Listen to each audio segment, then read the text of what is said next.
ফুলকপি অপছন্দ হলে এইভাবে বানিয়ে দেখুন। ফুলকপি এভাবে রান্না করলে রোজ বানাতে ইচ্ছে করবে। খেতে তো অসাধারণ হয়েছে। ফুলকপি দিয়ে এত সহজভাবে রেসিপি করা যায়, না দেখলে বিশ্বাস হবে না। একটা ফুলকপি কেটে নিয়েছি, গ্যাসে গরম জল বসিয়ে দিয়ে ফুলকপিটা দিয়ে দিলাম। 2 মিনিট নেড়ে চেড়ে নামিয়ে নেব। এদিকে একটা নারকেলের অর্ধেক নিয়েছি, পোস্ত দিয়ে দিলাম, কাজু বাদাম দিয়ে দিলাম, কাঁচা লঙ্কা, আদা, লবণ, হলুদ গুঁড়ো দিয়ে দিলাম। একটা পেস্ট করে নিয়েছি। পেস্ট করা হয়ে গেছে। এদিকে ফুলকপিগুলা ছেঁকে তুলে নিলাম, ছোট ছোট করে কেটে নিচ্ছি। চাকুর সাহায্যে না কেটে আপনারা গ্রেটারের সাহায্যে গ্রেট করে নিতে পারেন। খুব সহজভাবেই করা যায়।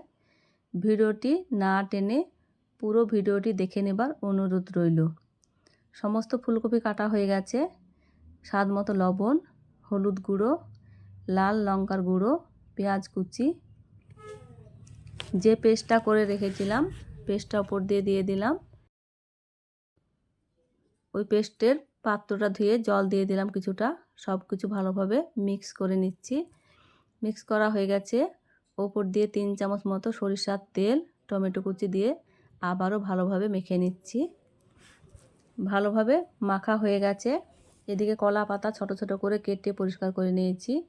রুটি সেকার পাত্রে কলা পাতাগুলো দিয়ে দিলাম যাতে নরম হয়ে যায়। এইভাবে সব পাতাগুলাই সেকে নিয়েছি। এইদিকে চা চামচের 3 চামচ করে কলা পাতার ঠিক মধ্যেখানে দিয়ে দিলাম। ভাজানোটা সহজ হয়। ওপর দিয়ে সরিষার তেল, সামান্য একটি কাঁচা লঙ্কা দিয়ে এইভাবে ভাঁজ দিয়ে দিলাম। 2 পাশ ভাঁজ দিয়ে দিলাম। এইদিকে আবারও ভাঁজ দিয়ে দিলাম। এর ওপর দিয়ে আবারও দিয়ে দিলাম। এইভাবে সমস্ত গুলাই ভাঁজ দিয়ে দিতে হবে। একটা সুতো দিয়ে এইভাবে চেপে শক্ত করে বেঁধে দিতে হবে যাতে খুলে না যায়। এইভাবে আমি সবগুলাই করে নিয়েছি। ভিডিওটি ভালো লেগে থাকলে সাবস্ক্রাইব করে পাশে থাকবেন। সবগুলাই একই রকমভাবে করে নেব। আমার করে নেওয়া হয়ে গেছে। গ্যাসে ফ্রাই প্যান চাপিয়ে কিছুটা তেল দিয়ে দিলাম, সরিষা, যে কলা পাতা দিয়ে দিলাম। অল্প তেল দিয়ে শ্যালো ফ্রাই করে নিয়েছি। একদিক হয়ে গেছে, উল্টিয়ে নিচ্ছি।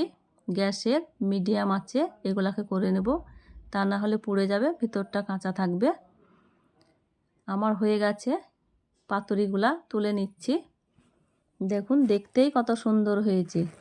বানানো এতটাই সহজ, খুব সহজেই বাড়িতে বানিয়ে নেওয়া যায়। এদিকে পাতুরিগুলো একটা খুলে নিচ্ছি। দেখুন দেখতে কত সুন্দর হয়েছে, কালারটা তো দারুণ। একটা ঢেলে নিচ্ছি। দুটো ঢেলে নিলাম। এদিকে আয়ানবাবুকে দিয়েছি। দেখুন আয়ানবাবু খাচ্ছে। ভালো লাগলে পাশে থাকবেন।